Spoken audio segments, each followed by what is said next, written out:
하나님 아버지, 오늘도 우리가 하나님 앞에 예배하러 모여서 하나님의 말씀을 듣기 원합니다. 전하는 자도 보내신 분의 뜻을 따라 말씀을 잘 전하게 하여 주시고, 듣는 이들도 같은 성령으로 하나님의 마음을 잘 알게 하여 주셔서 모두 성령 충만한 예배에 성공하게 하여 주시옵소서.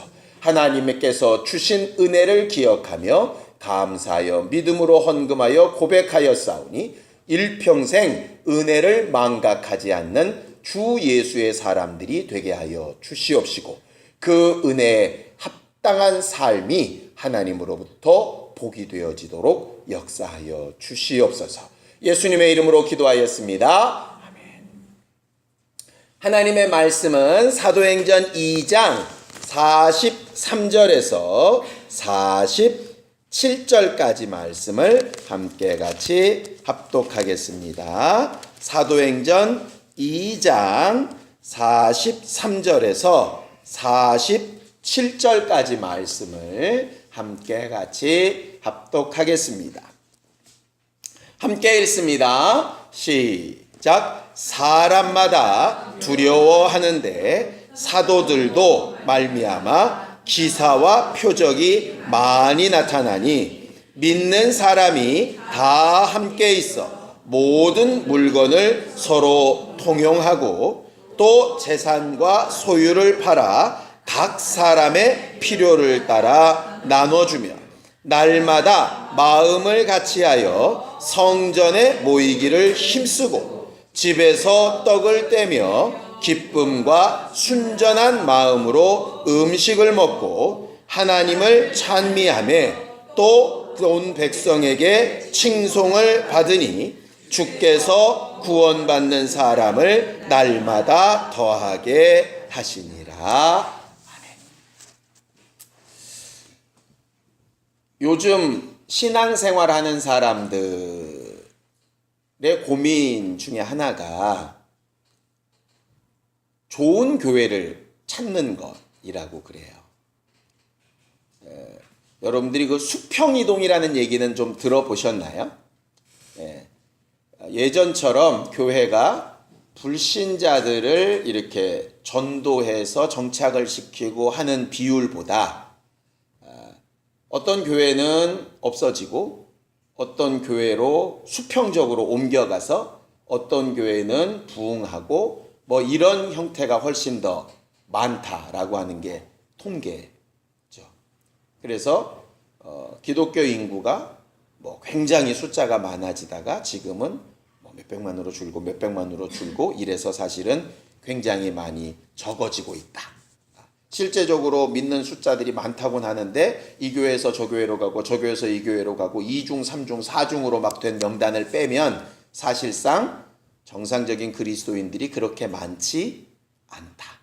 왜 그런가 했더니 어떤 교회에서 신앙생활을 하다가 마음에 안 들고 그러니까 더 좋은 교회를 찾아 옮기고 거기서 또 마음에 안 드니까 또 더 좋은 교회를 찾아 옮기고 이렇게 이제 하는 거예요.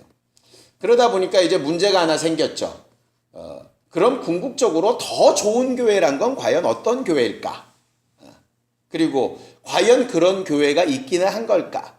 오늘 아침에도 대화를 하는데 너무 정답을 얘기하셔서 제가 오늘 설교를 안 해도 되겠다 이런 생각이 들었었는데 사실상 더 좋은 교회라고 하는 것은 사실 신기루죠. 왜냐하면 더 좋은 교회가 있고 내가 가는 게 아니라 사실은 성경에 있는 말씀 그대로 따지면 내가 더 좋은 교회가 되어가야 하는 것이 원래 하나님의 뜻이기 때문에 더 좋은 교회를 찾는 게 원래 목적이 아니라 더 좋은 교회가 되어져 가는 게 사실 목적이죠. 그래서 내가 더 좋은 교회가 되어져 가고 그래서 다른 이들도 나를 본받아 더 좋은 교회가 되어져 가고 그렇게 모여있는 교회가 상대적으로 과거보다 더 좋은 교회가 되고 이렇게 되는 것이 사실은 성경에 있는 말씀이거든요. 그래 놓고 이제 요즘 제가 읽고 있는 책이 한 권 있는데 그 책이 제목이 뭐냐면 회심의 변질이라고 하는 책이에요. 회심의 변질. 회심이 뭔지는 혹시 아시겠죠? 회심이 마음을 돌이키다. 그러니까 다른 말로 하면 회개라고 하는 뜻이에요. 그러니까는 예수 믿고 거듭났다 라고 하는 걸 보통 이제 회심이라고 하는데요. 어떤 이제 역사학자가 쓴 것인데, 신학자가 초대교회에서 말하는 회심, 거듭남과 지금 현대교회가 말하는 거듭남은 너무 차이가 많다. 그래서 이 회심이라고 하는 게 변질됐다. 이제 그 내용이에요. 그래서 그분은 역사학자다 보니까 초대교회 문헌들을 다 이렇게 골라서 성경에 있는 내용과 그 문헌들을 이렇게 겹쳐서 책을 쓰고 있는데 책이 별로 재미는 없어요. 어려워요. 그런데 읽으면서 또 딱 이렇게 와닿는 것이 하나 있었고, 하필 오늘 성경 본문이 그거라서 이 말씀을 같이 좀 생각하고 나누면 참 좋겠다, 이런 생각이 들었어요. 우리가 흔히 그런 얘기 되게 많이 하죠. 초대교회로 돌아가자, 성경으로 돌아가자.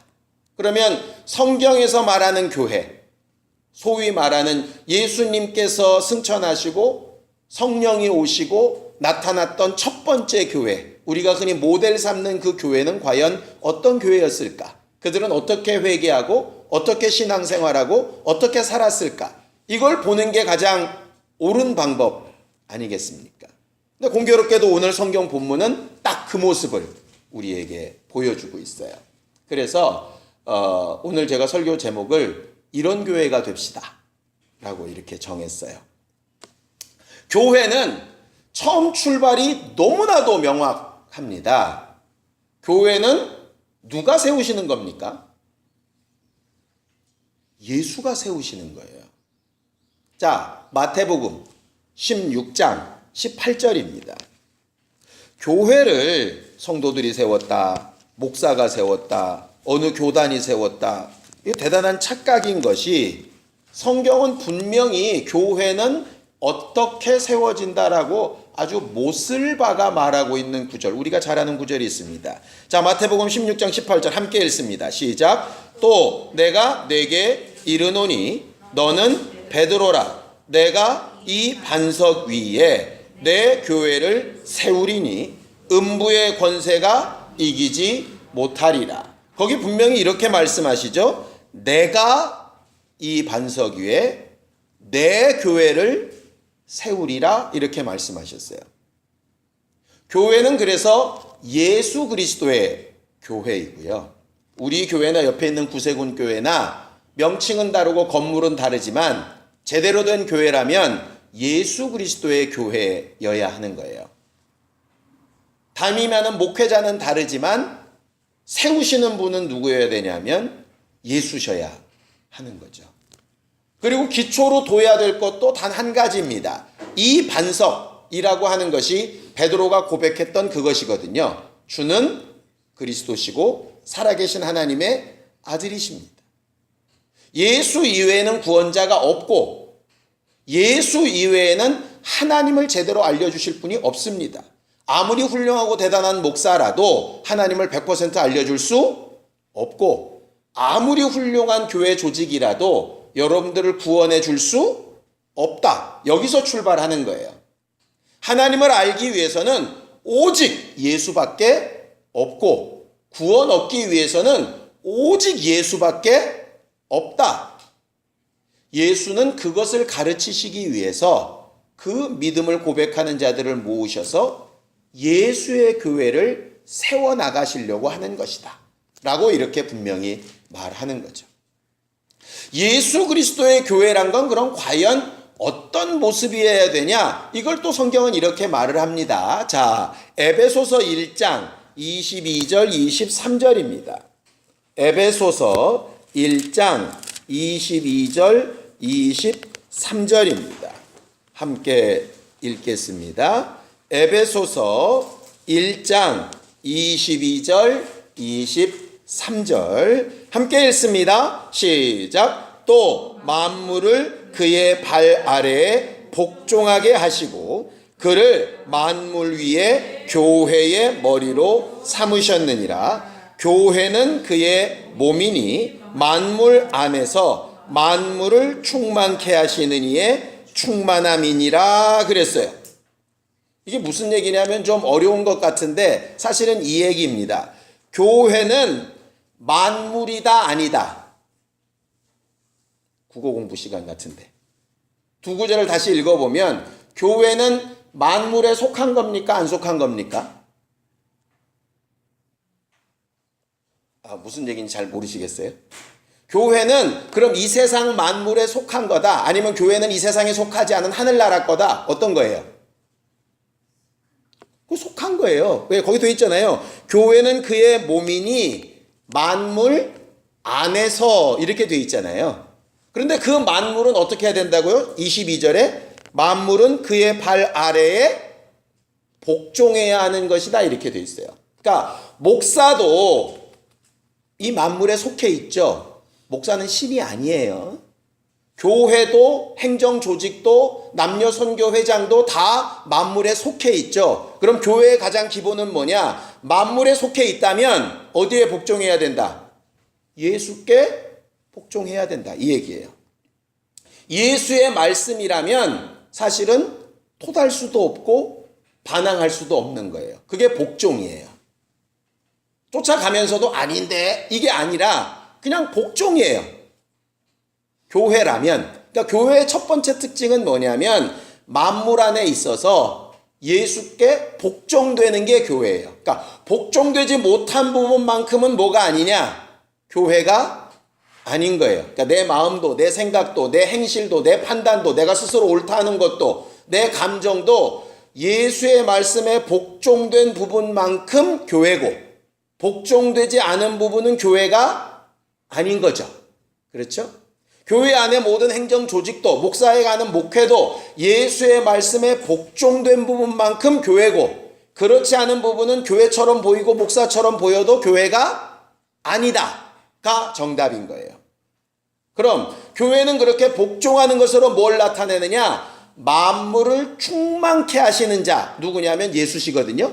그 예수의 충만함을 드러내는 거예요. 그러니까 예수로 충만하게 되어져 가는 것을 보여주는 거예요. 우리가 화분에 물을 이렇게 주려면 전수미 사모가 이렇게 양동이 같은 걸 하나 물을 밑에다 대고 수돗물을 틉니다. 그러면 우리가 점점 뭘 보게 되죠? 물이 점점 차 올라오는 걸 보게 되죠. 그래서 이게 다 찼네 하고 끄잖아요. 교회는 뭐 해야 되느냐? 그래서 완벽한 교회를 보여주는 게 아니고 만물 안에서 충만케 하시는 분을 점점 차 올라오는 걸 보여주는 도구라는 얘기예요. 이게 굉장히 중요해요. 무슨 얘기냐면 이 세상에 완벽한 교회는 있다 없다? 없다. 어떤 교회만 있을 뿐이냐? 예수로 인하여 점점 충만하게 되어져 가는 모습을 보여주는 교회만 있을 뿐이에요. 점점 교회가 되어져 가는 모습을 보여주는 교회만 있을 뿐이에요. 그런데 요새 교회는 그렇게 된 게 아니라 처음은 충만한 것처럼 보였는데 깊이 들어가 보니까 알아보니까 점점 충만해지는 게 아니라 점점 충만이 빠져. 그러니까 정상적인 교회가 아니라는 거죠. 그러니까 예수께 복종하는 부분이 점점 어떻게 해야 되느냐? 늘어나야 된다는 얘기예요. 그럼 그렇게 늘어나도록 만물을 충만케 하시는 자의 충만으로 계속 채워져 가도록 하시는 분이 누구냐? 그분이 성령이세요. 그래서 우리가 성령 충만이란 얘기를 하는 거예요. 그러니까 우리는 흔히 성령 충만을 어떻게 생각했느냐? 수련회 가고 집회를 가고 어떤 상황이 돼서 후끈한 마음으로 이렇게 찾다가 이게 세상 나가서 좀 살다 보니까 이게 배터리 닳듯이 살살 이렇게 했다가 그 다음 또 행사 때 이렇게 또 확 올라와서 충만했다가 또 남편이랑 한번 싸우면 또 팍 엎었다가 또 이게 이번엔 엎지 말아야지 그래서 구멍 난 대로 그냥 바람 실실 새듯이 그냥 실방구 난 것처럼 살살 빼서 야 그래도 이번에 한 몇 개월 더 버텼어 뭐 이러면서 사는 게 성령 충만이라고 생각을 했잖아요. 그런데 사실 오늘 말씀하시는 성경의 성령 충만은 후끈 올라왔던 건 성령 충만이 아니라는 얘기예요. 그냥 후끈 올라왔던 건 그냥 내가 감정적으로 후끈 올라왔던 거고 이게 뭐 어떻게 돼야 되느냐? 후끈 올라왔다가 쭉 떨어졌는데 처음에는 1까지 떨어졌다가 두 번째 후끈 올라왔다가 떨어질 때는 어디까지 떨어져? 2까지만 떨어졌다가 그 다음 후끈 올라왔다 떨어질 때는 3까지만 떨어지고 이렇게. 그래서 사실은 올라갔다 내려갔다 하는 걸 보면 저게 맨날 저러는 것 같은데 맨 밑바닥을 보면 조금씩 이렇게 올라가듯이 우리가 바다를 가보면 그러지 않습니까? 파도 치는 거 보면 다 이렇게 비슷해 보여요. 위는. 근데 땅바닥은 점점 이렇게 밑으로 내려가죠. 반대로 보면 물 깊은 데서부터 나올 때 보면 바닷물은 늘 이 자리에 있는 것 같은데 바닥이 조금씩 높아져서 내가 올라오는 것처럼 성령 충만은 사실 그렇게 되어야 정상인 거죠. 그래서 어느 한순간 뜨거운 게 성령 충만이라고 생각하면 안 되고 어제에 비해서 내가 밑바닥에 올라와야 그게 성령 충만이 되어져 가는 과정이라고 볼 수 있게 되는 거예요. 제가 이제 오늘 설교를 준비하고 교회에 대해서 다시 생각을 해보고 할 때 우리는 과연 어떤 교회를 꿈꿔야 될까? 부흥하는 교회를 꿈꾸는데 그 부흥이 물론 인원수가 늘고 건물이 뭐 넓어지고 조직이 더 잘 세워지고 뭐 이것도 부흥이겠죠. 근데 사실 제가 설교를 준비하면서 생각했던 진짜 부흥은 우리의 저 밑바닥이 조금씩 올라오는 거예요. 저 밑바닥이. 저는 그런 교회가 되어졌으면 좋겠고 그런 방향으로 우리가 함께 신앙생활에 가기를 예수님의 이름으로 축원합니다. 그걸 위해서 은혜로 주신 것이 필요하고 하나님의 마음을 좀 더 알아가는 것이 필요한 거예요. 예수는 우리랑 좀 다르셨죠. 예수는 하나님의 아들이시라 우리와 똑같이 시험을 받지만 죄는 없으신 분이라 사실은 그 밑바닥이 사실 존재하지 않는 분이에요. 그래서 성령 충만하자마자 그는 성령에 이끌려서 40일 광야 가서 시험 받으시고 이기시고 그의 사역을 죽기까지 막 일사천리로 해 나아가시죠. 사실은 우리랑은 사실 다른 분이에요. 그런 부분에 있어서만큼은. 주님의 교회들은 어떤가? 주님의 교회들은 우리가 안 것처럼 사도행전 우리가 2장 앞쪽에 그들이 성령이 충만해서 방언을 말하기 시작하고 능력을 막 나타냈죠. 그런데 나중에 이제 초대교회 가보면 문제들을 많이 일으키잖아요. 그러니까 우리처럼 비슷하다고 후끈해서 올라왔다가 사실은 이게 좀 식으면 원래 상태로 이렇게 자꾸 돌아가려는 관성의 법칙들이 있어서 그런데 그게 어제보다는 좀 낫고 오늘보다는 좀 나은 것으로 점점 이렇게 발전되어 왔던 모습들을 보게 되거든요. 가장 성령 충만하고 가장 성령께서 역사가 왕성하게 일어났던 그때에 하나님의 교회는 과연 어떤 모습이었는가? 그곳으로 다시 돌아가야 되지 않겠는가 하는 것이었죠. 오늘 성경을 좀 볼까요? 성경 본문을 보면 신기하게도요. 개역 개정판 성경은 이 43절부터 47절까지가 한 문장으로 되어 있어요. 절수가 되게 많은데 문장이 하나예요. 다시 한번 읽어보실래요? 어떻게 문장이 되어 있느냐? 이렇게 되어 있어요. 43절에 사람마다 두려워하는데 47절에 주께서 구원받는 사람을 날마다 더하게 하시니라. 이 문장이에요. 원래 문장은 사람들은 그냥 믿지 않는 일반 사람들이란 뜻이에요. 보통 일반 사람들은 두려워했고 하나님은 그들을 감동시켜서 날마다 교회가 부흥되게 더하게 하셨다. 이거예요. 그리고 가운데 있는 모든 내용은 뭐냐? 일반 사람들이 왜 두려워했는지, 하나님은 왜 날마다 더하게끔 그렇게 역사하셨는지에 대한 이유가 가운데 이렇게 들어있는 거죠. 이해가 되시죠? 예를 들어 이런 겁니다. 민혁이는 헤어 디자이너가 되었다. 이게 한 문장이에요. 그런데 민혁이는 헤어 디자이너가 되기 위해서 중간에 무슨 고등학교를 갔고 무슨 자격 시험을 받고 그래서 무슨 시험에 통과를 했고 그때 누구의 도움을 받았고 어떻게 열심히 수고를 해서 어느 과정을 겪었더니 헤어 디자이너가 됐다. 이 가운데 문장인 거예요. 그러니까 결국 뭐냐? 하나님이 말씀하고 싶으신 교회는 믿지 않던 사람들이 두려워하며 하나님의 감동을 받아서 교회가 되는데 중간 과정에 뭔가가 있었다는 거죠.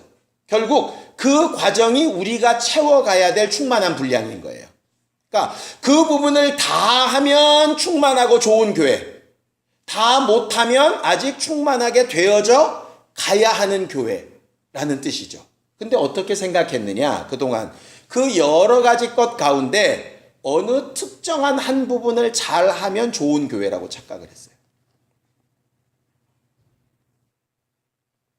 그러니까 이런 얘기가 가능한 거죠. 우리 교회는 다른 교회에선 안 하는 이런 걸 해. 그러니까 우리 교회가 좋은 교회야. 이렇게 얘기하는 거예요.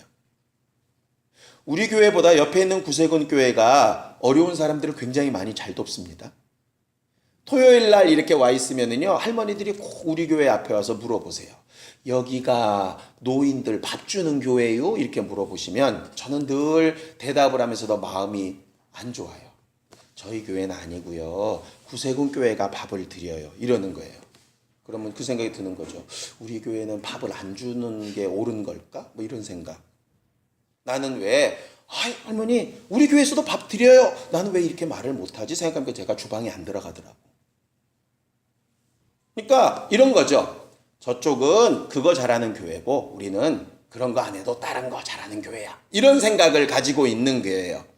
근데 사실은 충만한 교회, 제대로 된 교회라면 이제 모든 것을 다 잘해야 되는 게 옳죠. 그런데 아까도 초두에 말씀드렸지만 모든 것을 다 잘하는 교회는 사실 없다가 정답이에요. 그래서 지체라는 말을 쓰시는 거잖아요. 그러니까 우리가 이쪽 부분을 하면 저쪽 교회는 이걸 하는 거예요. 그렇다 그래서 우리는 요것만 하면 되고 이런 건 필요 없어라고 하면 문제가 심각해지는 거예요. 예를 들어 난 문과라서 수학은 아예 포기. 이거는 사실은 정상적인 건 아닌 거잖아요. 그죠? 이과 하는 애들만큼 수학을 잘하지는 못하지만 그래도 사실 기본은 해야 되는 거잖아, 원래. 근데 요즘 학교 교육의 문제라는 게 그거 아닙니까? 지가 하고 싶은 거 몇 과목만 해. 나머지는 아예 그냥 엎어져 자. 왜? 그런 건 아예 반영 자체가 안 되니까. 사실은 그런 모든 부분들이 자기 인생의 가장 기초의 밑바닥을 해주는 건데 그런 밑바닥이 아예 없는 거예요. 좋은 교회는 내가 지금 잘하고 있는 것은 계속 잘하고 못했던 부분도 만물을 충만케 하시는 자의 충만을 따라서 조금씩 바닥을 높여가는 게 좋은 교회가 되어지는 거잖아요. 그래서 절대로 저는 성도들이 그렇게 말 안 했으면 좋겠어요. 난 못해. 난 안 돼. 난 그거 나랑 상관없어. 이건 아닌 거예요. 그래야지. 그런데 내가 연약해서 못해. 좀 도와줘. 내가 좀 더 그렇게 했으면 좋겠어. 이게 맞는 하나님 앞에서의 모습이지. 나 몰라. 나 딱 여기까지. 하나님이 내게 달란트를 여기까지만 주셨어. 이런 거는 사실은 문제가 심각한 거예요. 왜냐하면 정상적인 교회로 가지 못하는 부분이거든요. 이런 교회가 되자라고 봤을 때 제일 첫 번째 나왔던 거. 여기서 사람들이 두려워했다 했는데 두렵다는 얘기는 공포라는 얘기가 아닙니다. 경외하다. 야, 저 사람들은 우리랑은 분명히 달라. 이 가치를 부여하다. 이런 거예요. 왜 흔히 그런 경우 있지 않습니까? 우리보다 월등하게 성경을 잘 아는 사람을 딱 만나게 되면 은근히 이렇게 좀 주눅드는 거 있잖아요. 월등하게 기도를 많이 하는 사람을 딱 만나면 왠지 모르게 그냥 그대 앞에만 서면 나는 왜 작아지는가 뭐 이렇게 되는 거. 예? 월등하게 막 잘 섬기고 막 이렇게 하는 사람을 보면 너무 좋기는 한데 야 나는 좀 부담스럽다. 뭐 이런 거. 사실 여기서 말하는 두려워한다라는 게 그런 뜻이에요. 어쩌면 저렇게 살 수 있지? 어떻게 저런 삶이 가능하지? 이거예요. 그 첫 번째가 뭐냐면 사도들에게는 거기 이렇게 써 있죠? 사도들에게는 뭐가 나타나느냐? 표적과 기사가 일어났어요. 이 사도들은 보내심을 받았다라는 말이에요. 그러니까 보내신 하나님에 대한 증거가 분명히 나타났다는 게 기초적으로 축사, 신유, 안수하여 성령을 받게 하는 일, 뭐 이런 것들이에요. 그래서 초대교회에는 축사, 신유, 안수하여 성령 받게 하고 영적 체험을 하게 하는 일은 너무나도 당연한 일이었다는 거죠. 그러니까 어떤 특정 교회가 했던 일이 아니라 이건 너무나도 당연했던 일이에요. 물론 모든 믿는 자들이 서로를 위해서 기도하고 병든 자를 위해서 기도하고 성령 받기 위해서 기도하고 하는 거 다 했습니다. 그러나 사도들을 통해서 특별히 나타났던 표적들이 분명히 존재했다는 거예요. 사도 바울은 이 부분에 대해서도 분명히 얘기하죠. 고린도전서 12장 12절에 나의 사도된 표가 뭐냐? 모든 참음, 인내와 표적과 기사와 성령 충만한 이런 부분들, 이적들, 능력이라고 분명히 말하고 있어요. 그래서 이 부분을 통해서 사람들이 두려워했고 그것을 통해서 예수 믿고 싶다 이런 마음이 들었다는 거죠. 그게 첫 번째 부류예요. 두 번째, 그럼 일반 성도들의 삶은 어땠냐? 자, 44절 45절입니다. 함께 읽을까요? 44절 45절 시작. 믿는 사람이 다 함께 있어 모든 물건을 서로 통용하고 또 재산과 소유를 팔아 각 사람의 필요를 따라 나누어 주었다 이랬어요. 이것은 신앙생활 얘기가 아니고요. 그냥 일반 생활을 얘기하는 거예요. 직장생활, 가정생활, 학교생활 이 얘기죠. 그런데 기본적인 마인드가 뭐냐? 공용이에요. 공용. 그건 꼭 물건, 돈만의 문제가 아니라 시간도, 기회도 함께 공용하는 거예요. 이걸 더 정확하게 설명한 게 이겁니다. 자, 사도행전 4장 32절을 좀 읽어보세요. 사도행전 4장 32절 함께 읽습니다. 사도행전 4장 32절 시작. 믿는 무리가 한 마음과 한 뜻이 되어 모든 물건을 서로 통용하고 자기 재물을 조금이라도 자기 것이라 하는 이가 하나도 없더라. 결국 뭐냐? 내 거야 라고 하는 욕심이 없더라예요. 그러니까 성령 충만한 교회의 특징은 사도들에게 나타나는 것처럼 신유와 이적과 능력과 역사와 은사가 나타나는 거 오케이. 이건 우리가 다 인정하죠. 근데 성령 충만한 특징은 자기 것을 자기 것이라고 주장하지 않는 게 성령 충만한 것의 특징이었다는 거예요. 근데 이게 일반 사람들로선 이해가 안 되는 거예요. 지가 열심히 돈 벌어서 같이 먹고 살아. 자기가 어렵게 기회를 선택해서 다른 사람들과 나눠 쓰고 자기 힘과 시간을 그렇게 투자해서 다른 사람과 함께 나눠요.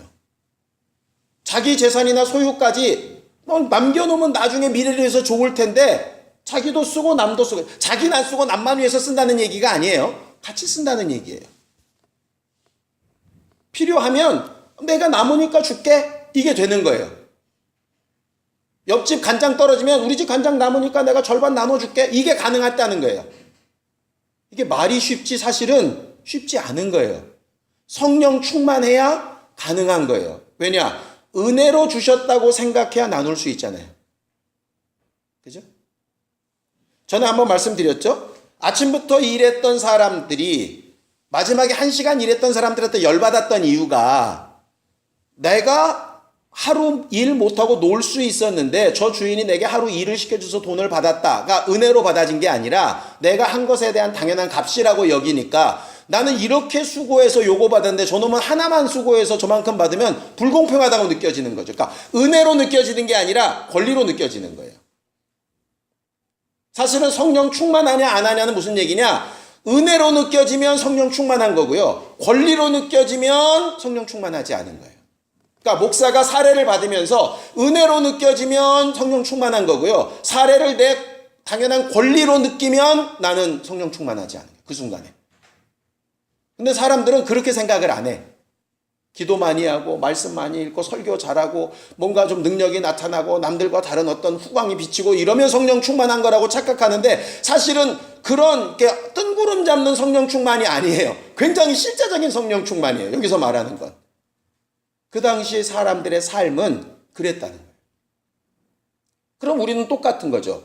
얼마만큼 내 것을 내 것이라고 주장하지 않으면서 살까? 이게 결국 복종하는 길이고요. 그게 결국 좋은 교회가 되어가는 길이에요. 근데 그게 쉽지 않아요. 왜냐? 당장 손해가 오거든요. 당장 손해.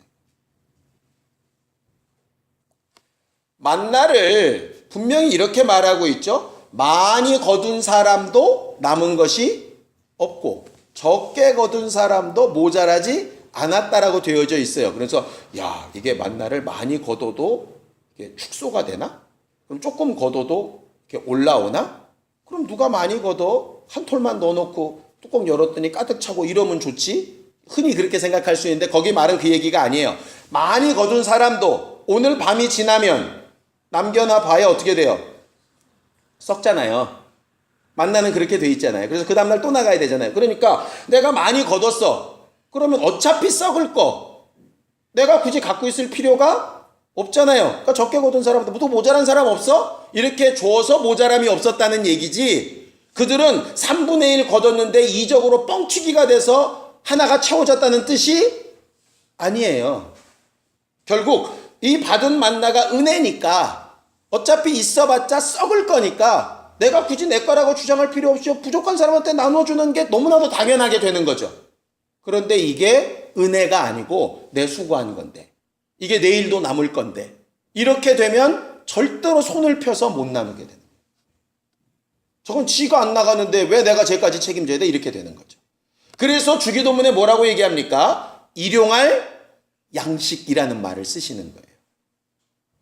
내일 것은 구하지도 말라 이 얘기가 아니라 오늘 쓸 만큼을 내가 계산을 해둬야 남은 부분은 내일 또 내가 주께 구할 거니까 남은 부분에 대해서 뭐가 가능하냐? 내 것이라고 주장하지 않고 내놓는 게 가능한 거예요. 그러니까 주기도를 하면서 사실은 일용할 양식을 주옵시고는 무슨 얘기냐면 내 안에 기준 이상의 욕심이 내 것이라고 주장하지 않게 하옵시고란 뜻이에요. 그런데 우리는 한 번도 그런 식으로 주기도문을 외우진 않았어요. 그냥 주시옵소서. 오늘도 주셨으니 내일도 주시고 내일도 주셨으니 모레도 주시고, 그게 아니라 내일은 또 내일 구하고 모레는 모레 구할 거니 오늘 남는 것에 대해서는 내가 굳이 악착같이 할 게 아니라 손을 펼 수 있는. 근데 목사인 저도 이게 되게 힘들 것 같아요. 그런데 성령 충만하면 그게 가능하다는 거예요. 세 번째가 뭡니까? 46절입니다. 함께 읽을까요? 시작. 날마다 마음을 같이하여 성전에 모이기를 힘쓰고 집에서 떡을 떼며 기쁨과 순전한 마음으로 음식을 먹었다 그랬어요. 그 당시는 성전에 모여서 예배를 합니다. 근데 성전에서는 성찬식을 못 하잖아요. 예루살렘 성전에서 피 흘려 제사 드리는 것이지 거기는 성찬식에 관계가 없으니까 모여서 예배하고 안식일 날 예배를 드린 다음에 안식 후 첫날 주일은 각 가정에 이렇게 군데군데 모여서 떡 떼는 성찬식일을 하는 거예요. 그게 두 번째예요. 그럼 떡 떼는 성찬식만 있으면 교회가 끝나냐? 아니에요. 떡 떼는 성찬식을 예식으로 했다면 거기에는 그런 예식과 상관없는 기쁨과 순전한 마음의 교제가 연결되는 거예요. 그러니까 안식일 날은 성전 가서 예배하고 안식 후 첫날 주일날은 떡대로 모여서 각 집에서 떡을 떼며 성찬하고 예식을 하고, 그 다음에 주중에는 순전한 마음으로 교제하여 떡을 떼며 나누고, 그래서 날마다 모이기를 힘썼다 그렇게 된 거예요. 월요일도 예배 있고 수요일도 예배 있고 화요일도 예배 있고 이 얘기가 아니에요. 월요일 날 무슨 모임, 뭐 화요일 날 전도 모임, 수요일 날 예배, 목요일 날 무슨 구역 모임, 금요일 날 철야, 뭐 토요일 날 무슨 뭐 이렇게 해가지고 무슨 모임을 만들었다는 얘기가 아니라 안식일 날은 성전 예배로, 주일 날은 성찬식을 하는 것으로, 평일 날은 그냥 개별적인 교회로 항상 모이고 나누는 일에 익숙했다는 거죠. 사람들이 다들 자기들의 삶이 있어서 자기 삶 끝나면 피곤하니까 쉬고 싶고 이런데 쉬고 싶은 게 아니라 만나고 싶고 나누고 싶고 한다는 거죠. 쉽게 얘기하면 연애하는 친구들 보면 돼요. 날밤 새고 도서관에서 공부하다가도 아침에 잠 한 줌 안 자고 또 애인 만나러 가잖아요. 성령 충만의 특징은 그게 가능해진다는 거예요.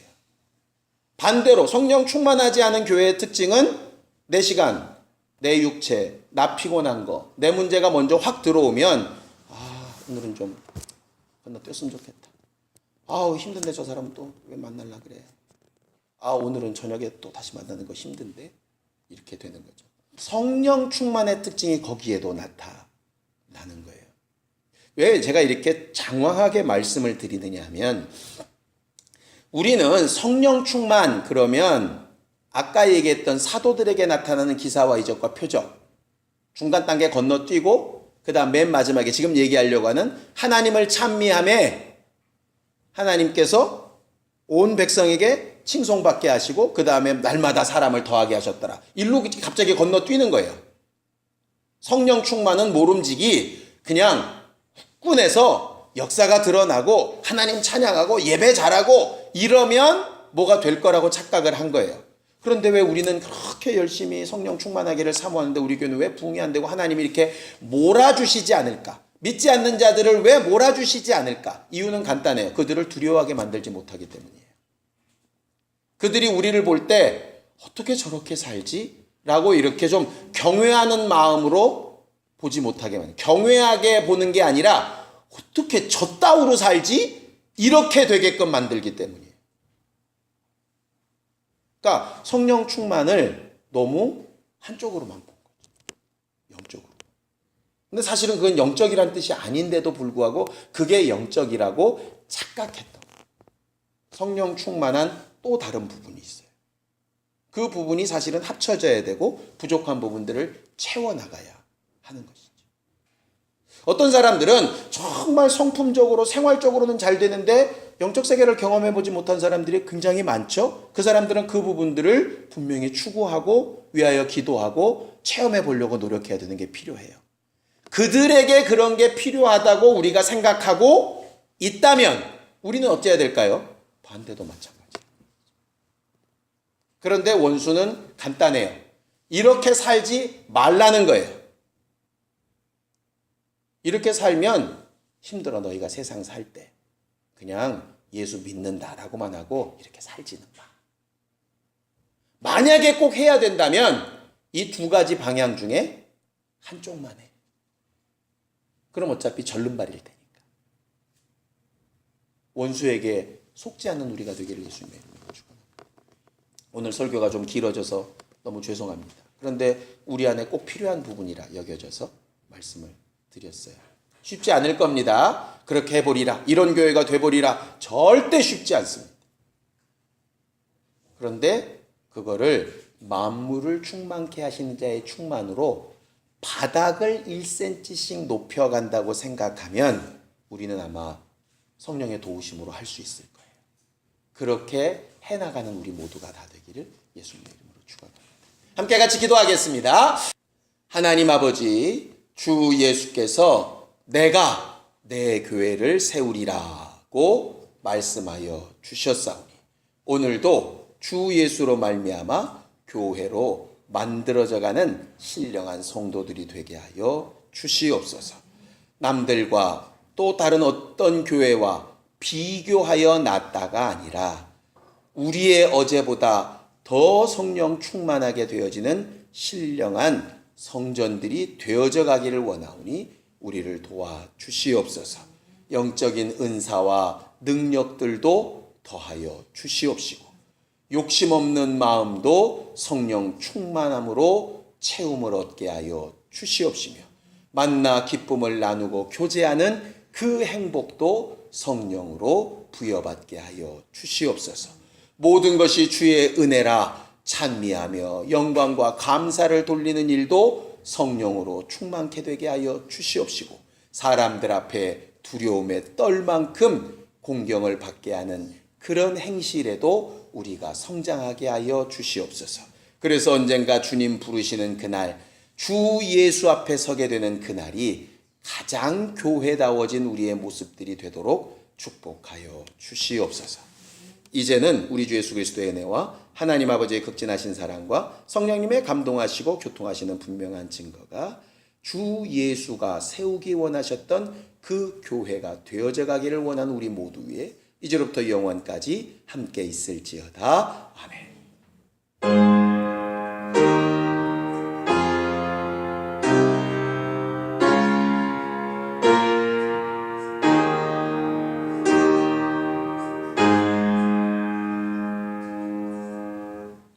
우리 예배 받으신 하나님 앞에 감사로 끝내겠습니다. 수고하셨습니다.